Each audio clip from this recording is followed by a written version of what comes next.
Morgan की होने जा रही है वापसी। सेथ रॉलिंस पर आई तगड़ी अपडेट और रोमन रेंस बना सकते हैं जे को नेक्स्ट ट्राइबल चीफ। नमस्कार दोस्तों, मेरा नाम है गौरव, आप देख रहे हैं WHG गाइस। आज की वीडियो बहुत इंफॉर्मेटिव रहेगी जिसके अंदर हम स्मैकडाउन के प्रीव्यू को भी डिस्कस करने वाले हैं और बहुत सारी खबरों को भी। तो सबसे पहली खबर है दोस्तों लिव मॉर्गन से जुड़ी हुई। Yes guys, it's official, Liv Morgan की वापसी दोस्तों आप लोगों को देखने को मिलेगी एज सून एज पॉसिबल। लेकिन कितना सून, तो डेट मेरे सामने निकल कर आ चुकी है। दरअसल दोस्तों जनवरी में होता है रॉयल रंबल और अगले वर्ष दोस्तों रॉयल रंबल सऊदी अरेबिया से लाइव है। और गाइस आपको बता दूं इस पर्टिकुलर PLE के अंदर दोस्तों आप लोगों को लिव मॉर्गन देखने को मिलेगी। और गाइस अपडेट के अकॉर्डिंग एक्सपेक्ट किया जा रहा है कि 2026 के शुरुआत में ही लिव की वापसी हो जाएगी। सवाल ये भी उठता है कि रॉयल रंबल में ही क्यों, रॉयल रंबल से पहले, रॉयल रंबल के बाद क्यों नहीं। तो बताया जा रहा है कि सऊदी में लिव मॉर्गन की जो ऑडियंस है, लिव मॉर्गन को पसंद करने वाले जो फैन बेस है दोस्तों बहुत ज़्यादा है। और ऐसे में W वाले ज़्यादा से ज़्यादा बज़ क्रिएट करना चाहते हैं।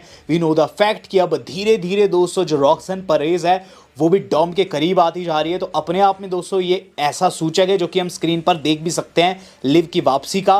विद दैट बीइंग सेड कि गाइस लिव मॉर्गन की वापसी हम लोगों को देखने को मिलेगी अगले साल की रॉयल रंबल में जो कि सऊदी अरेबिया से लाइव है।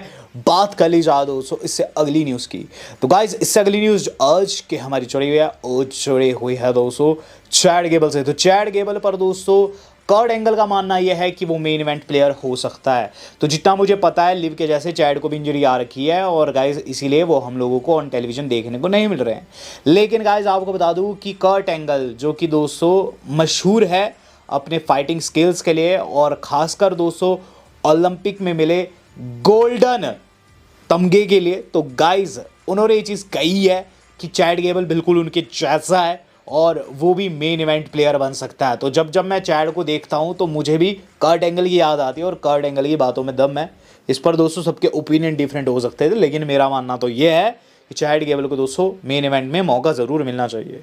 मौके की बात लग रही है दोस्तों, तो एक मौका छिन गया है, वो है दोस्तों पाइपर निवन से। तो पाइपर निवन भी दोस्तों इस वक्त पर टैग टीम चैंपियन हो सकती थी, लेकिन गाइस उनकी इंजरी काफ़ी गहरी है और बताया जा रहा है दोस्तों कि इस वक्त W वाले ट्राई कर रहे हैं और डिटरमाइन कर रहे हैं the best course of action with regard to treatment of her injured neck.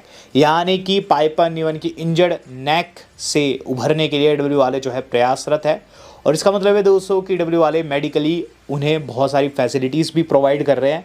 Piper निवन WWE के लिए बहुत अहम एसेट है और गाइस अगर वो नहीं रहती तो कहीं ना कहीं सबसे ज़्यादा नुकसान चेल्सी ग्रीन को ही होगा। बात कर ली जाए दोस्तों इससे अगली न्यूज़ की, तो गाइस वो जुड़ी हुई है हमारे जेकब फाडू से। जेकब फाडू के ऊपर किसने हमला किया, एक ऐसा सवाल है जिसके अंतर्गत बहुत सारे स्टार्स के ऊपर सवाल उठ रहे हैं। और सवाल USA नेटवर्क वालों ने पूछा तो एक बंदे ने रैंडी ऑर्टन की तस्वीर लगा दी। तो USA नेटवर्क वाले क्या लिखते हैं, वो लिखते हैं people keep Poynting fingers eight Orton, यानी कि लोग जो है रैंडी ऑर्टन के ऊपर उंगलियां उठाए ही जा रहे हैं लगातार। तो USA नेटवर्क वाले ये शो करना चाहते हैं कि शायद से ये ऑर्टन नहीं है, बट मुझे तो ऐसा ही लग रहा है कि ये ऑर्टन है या फिर दोस्तों ड्रू मैकिंटायर है। ड्रू तो कह रहे हैं कि वो नहीं है, तो मे भी दोस्तों ये ऑर्टन है या फिर कोई बहरूपिया। तो देखते हैं कौन निकलता है।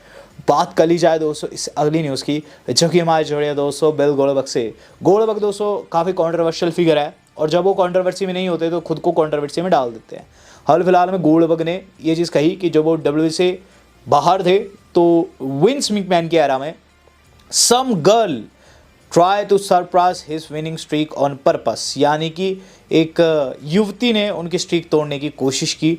अब उन्होंने दोस्तों जो ये लाइन कही है सम गर्ल, तो ऑब्वियसली वो जानते हैं कि वो आस्का थी, लेकिन स्टिल उन्होंने सम गर्ल कहकर संबोधित किया। तो आस्का के फैंस बहुत ज़्यादा भड़क चुके हैं और कई लोग कह रहे हैं कि गोल्डबर्ग तुमसे बेटर तो आस्का फाइट करती है। तो कुल मिलाकर दोस्तों बात इतनी सी है कि हाँ मैं मानता हूँ कि गोल्डबर्ग की जो एरा थी WCW के जो दिनों में उनकी स्ट्रीक थी वो नेचुरल थी और आस्का की स्ट्रीक दोस्तों इस बिना के ऊपर आधारित थी कि ज़्यादा आस्का को प्रमोट किया जाए और गोल्डबर्ग को नीचा दिखाया जाए। विंस की एरा में चीज़ें बहुत ज़्यादा चलती थी, गोल्डबर्ग के बातों में दम तो है, लेकिन सम गर्ल कहकर संबोधित किया तो बुरा तो मुझे भी लगा है हल्का सा।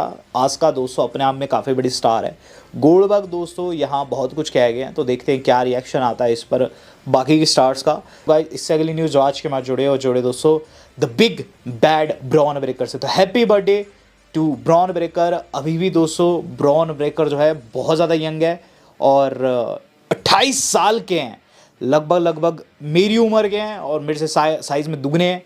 और हैप्पी बर्थडे मैं उन्हें कहूँगा, क्योंकि दोस्तों इतनी कम एज में दोस्तों वो मेन इवेंट प्लेयर के तौर पर उभर रहे हैं और आज उनका बर्थडे है, तो आप सब भी उन्हें विश कर सकते हैं। Bronson read and Bron breaker की दोस्तों एक तस्वीर तेज़ी से वायरल हो रही है जो कि रीड ने डाली थी, जिसमें वो क्या लिखते हैं, we are stronger than ever. तो ब्रॉन एंड ब्रॉन ब्रेकर दोस्तों यहाँ कहीं ना कहीं इनडायरेक्टली शॉट लिया है रॉलिंस के ऊपर, क्योंकि रॉलिंस को उन्होंने इंजर्ड किया तो उन्हें नीचा दिखा रहे हैं। अब सवाल उठता है क्या एक्चुअल में रॉलिंस इंजर्ड है या फिर नहीं, तो इसके ऊपर भी काफ़ी डिबेट चल रहा है। तो आपको दोस्तों बता दूं, बिल एप्टर के अकॉर्डिंग रॉलिंस रियली में इंजर्ड है और इसका प्रमाण इस बात से मिलता है कि रॉलिंस का जो है वो टाइटल स्ट्रिप कर दिया गया है।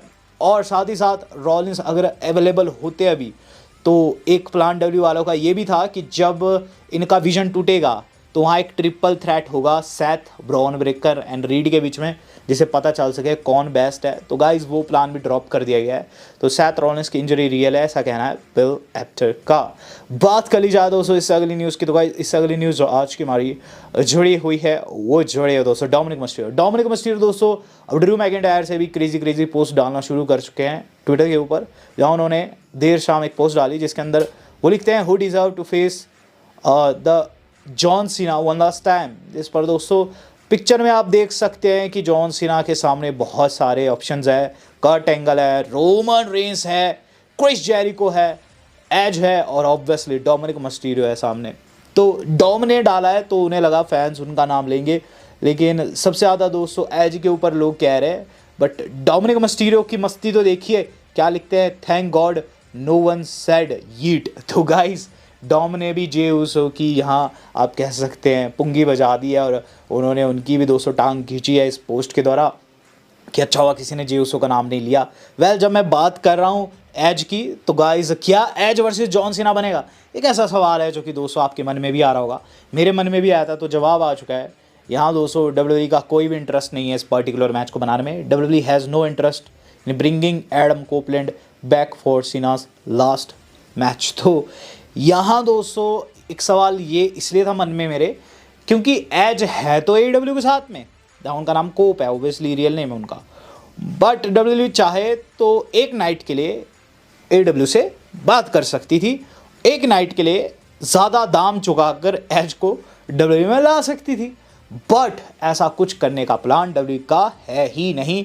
बजाय इसके हो सकता है किसी यंग टैलेंट के खिलाफ जॉन सीना को लड़वाया जाए उनके आखिरी मैच में। जब AEW वर्सेस AEW की बात लग रही है, तो गाइस आपको बता दूं एक क्रेजी थिंग हो सकती है जो कि रेसलिंग की दुनिया में कभी नहीं देखी गई। डब्ल्यू वाले अंड्राडे को वापस लाने की कोशिश कर रहे हैं। यस गाइस, अंड्राडे जो है ऐसा कैरेक्टर है जो कि सबसे पहले डब्ल्यूडब्ल्यूई में था, फिर AEW में गया, AEW से डब्ल्यूडब्ल्यूई में आया, डब्ल्यूडब्ल्यूई से दोस्तों AEW में जाने की कोशिश की उसने, बट डब्ल्यू वालों ने उस पर नॉन कम्प्लीट क्लॉज जो रहता है, नॉन कम्प्लीट क्लॉज जो है वो लगा दिया और 1 साल तक अब वो कहीं भी रेसल नहीं कर सकते। बट न्यूज़ देखिए क्या आ रही है, एज पर PW इनसाइडर बताया जा रहा है कि बिलीव है कि WWE is trying to enforce Andrade's 1 year non compete clause to bring him back. यानी कि जो 1 साल तक प्रतिबंध है अंड्राडे का कि कहीं भी रेसल नहीं कर सकते, WWE वाले कोशिश कर रहे हैं कि अंड्राडे जो है वापस आए और WWE को एक नई डील में साइन करे। गाइस एक काफ़ी क्रेजी सिचुएशन है और अगर ऐसा होता है तो अंड्राडे हिस्ट्री में पहले ऐसे शख्स बनेंगे जिन्होंने लगभग 1 साल के अंदर 2 कंपनीज में अरे से अरे ये बार किया। तो गाइस काफ़ी आप कह सकते हैं क्रेजी सिचुएशन बन चुकी है। हम स्मैकडाउन की बात कर लेते हैं, हम सीधे दोस्तों हम अहम टॉपिक पे चलते हैं कि स्मैकडाउन में क्या बन रहा है। तो कल की स्मैकडाउन दोस्तों काफ़ी क्रेजी है, 5:30 बजे सुबह लाइव होगी, जिसके अंदर दोस्तों कुल मिलाकर 3 से 4 बड़े सेगमेंट हम लोगों को देखने को मिलेगा। जो सबसे पहला सेगमेंट हम लोगों को देखने को मिल रहा है वो है टिफनी स्ट्रैटन का match, Tiffany versus Kiana James है दोस्तों, शायद से नॉन टाइटल मैच है और ऑब्वियसली इसके अंदर टिफनी स्ट्रैटन जीतेगी। हालांकि चूंकि अभी के लिए नॉन टाइटल बचाया जा रहा है तो इसके अंदर कियाना भी जीत सकती है। इसके बाद दोस्तों हमें एक्सियम का मैच देखने को मिलेगा जो कि जॉनी गार्गानो फेस कर सकते हैं। लास्ट वीक दोस्तों जॉनी गार्गानो ने उनके मास्क का मजाक उड़ाया था उनकी वाइफ ने, तो ये मैच दोस्तों आप लोगों को इसके बाद देखने को मिलेगा। इसके बाद दोस्तों वाइट 6 एंड गाइस एमएफटी के बीच में ब्रॉल हो सकती है। तो इनका मैं देख रहा हूँ 2 हफ्ते से बस फेस ऑफ हो रहा है और ब्रॉल दोस्तों कहीं भी देखने को नहीं मिल रही है। लास्ट वीक अंकल हाउडी ने एक क्रिप्टिक मैसेज सेंड किया था लेकिन वो खुद अवेलेबल नहीं थे। इस हफ्ते हो सकते हैं और अगर ऐसा होता है तो इनका दोस्तों रिंग के अंदर आप लोगों की मैसिव ब्रॉल देखने को मिल सकता है, क्योंकि सर्वाइवर सीरीज में दोस्तों बताया जा रहा है एमएफटी वर्सेस वाइट 6 होगा। देन दोस्तों main event of the evening देखने को मिलेगा आप लोगों को, जिसके अंदर ड्रू मैकिंटायर अपनी सफाई देंगे। वो रिंग में आकर ये चीज़ कहेंगे कि वो जेकब फाटू के ऊपर अटैक नहीं किए हैं, वो बैक स्टेज ज़रूर थे लेकिन उन्होंने जेकब फाटू को नहीं मारा। वो जब भी कहते हैं सच ही कहते हैं। और कोडी जो है मे बी वो शख्स हो सकता है जिसने अटैक किया हो।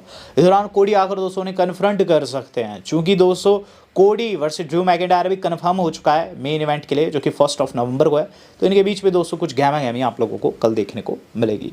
गाइस अब बात कर ली जाए उस टॉपिक की जो कि सबसे ज़्यादा हॉट टॉपिक है, वो है दोस्तों Jey Uso versus CM Punk. कोई भी ये मैच देखना नहीं चाहता और इस मैच के अंदर दोस्तों ऑब्वियसली सीएम पंक का ऑड बढ़िया रहेगा, लेकिन अक्सर ऐसा हुआ है कि ऑड के विपरीत वो शख्स जीत गया जिसका किसी ने नहीं सोचा था।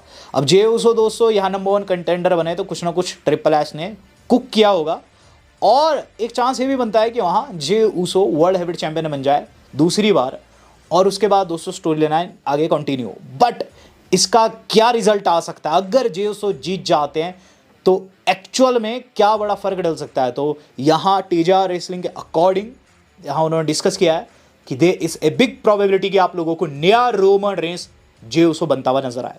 तो जे ऊसो एंड रोमन के बीच में दोस्तों हमने पास्ट में कई लड़ाइयाँ देखी है और एक बारी तो ये समर स्लैम के आसपास लड़ गए थे उला फाला माला के लिए। इवेंचुअली रोमन रेंस ने वो माला जो है रिटेन कर ली थी, लेकिन जे ऊसो जो कि एक बारी वर्ल्ड हेवीवेट चैंपियन रह चुके हैं, वो अगर दूसरी बारी फिर से वर्ल्ड हेवीवेट चैंपियन बन जाते हैं तो कहीं ना कहीं यहाँ रोमन रेंस को भी उन्हें एक्नॉलेज करना पड़ेगा। ओटीसी विजन के खिलाफ फेल रहे हैं और ऐसे में उनकी अनुपस्थिति में जे अगर जीत जाते हैं तो हो सकता है कि आप लोगों को वहाँ रोमन की एंट्री देखने को मिले, जो कि अपने हाथों से उला फाला माला जे के गले में पहना दे। आपको दोस्तों इस स्टोरी लाइन का आधार भी पता होगा। अभी से ठीक 3 हफ्ते पहले जो रोमन रेंस है वो जे को बैक स्टेज ये चीज़ कहते हैं कि तुम्हें खुद पर फोकस करना है ताकि तुम बुलंदी पर पहुंचो। और उसके बाद जे वियर्ड बिहेव करते हैं, लेकिन वियर्ड बिहेव करने के साथ साथ दोस्तों नंबर 1 कंटेंडर भी बन जाते हैं। तो देखते हैं क्या कुछ रहता है। लेकिन अगर जे ऊसो ट्राइबल चीफ बनते हैं तो आपका क्या रिएक्शन होगा उसके ऊपर, do let me know in the comment box. Video मेरी आज की इतनी थी। वेल दोस्तों आज तक के लिए इतना ही। धन्यवाद, शुभ